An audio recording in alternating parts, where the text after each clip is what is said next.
500 మంది జనాల మధ్యలో నన్ను తోసి కింద పడేసిన పరువు అయితే తీసిన తండ్రిని అంత ఈజీగా వదులుతాను. అందుకే ఈరోజు జులో చిప్ తీసుకుని వచ్చేసాను. మామ తినరా అంటే వాడు తిండు, ఎందుకంటే అదేమన్నా పప్పర్ మెట్ట అదిరిపోద్ది కారం. అందుకే బర్గర్ లో పెట్టి తినిపిద్దామని చెప్పి ఫిక్స్ అయిపోయాను. నేను బిట్టు అయితే షాపింగ్ కోసం మాల్కి వచ్చాము. ఈ లోపు తండ్రికి కాల్ చేసి చెప్పాము, మేము మెక్డాల్స్ లో ఉంటాం, బర్గర్ తీసి పెడతాం, వచ్చి తిందురా అని. ఎంతసేపు అయ్యా, ఎక్కడున్నావు రా నువ్వు, తొందరరా.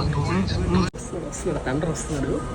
తండ్రి రాగానే ఫస్ట్ కెమెరా వైపే చూసాడు. కెమెరా వైపు చూసి ఏంది అని అడిగాడు. వ్లాగింగ్ అని చెప్పి కవర్ చేసాము. పాపం ఆకలి మీద ఉన్నట్టున్నాడు బిడ్డ. అటు ఇటు చూడకుండా డైరెక్ట్ తీసి బర్గర్ నోట్లో పెట్టుకుని దెబ్బ నవ్వులేసాడు.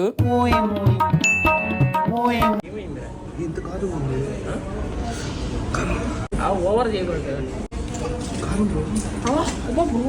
తిన్న 2 నిమిషాలకి అల్లాడిపోయాడు. కడుపులో మంట వచ్చేసింది, ముఖం మీదంతా చెమటలు పట్టేసి ఘోరంగా కళ్ళలో నీళ్లు కూడా వచ్చేసి. ఆ దెబ్బతో బర్గర్ లో ఏముందని చెప్పి ఓపెన్ చేసి అయితే చూసాడు. నేనైతే దొరికిపోయాను, దాంట్లో జోలో చిప్ ఉంది.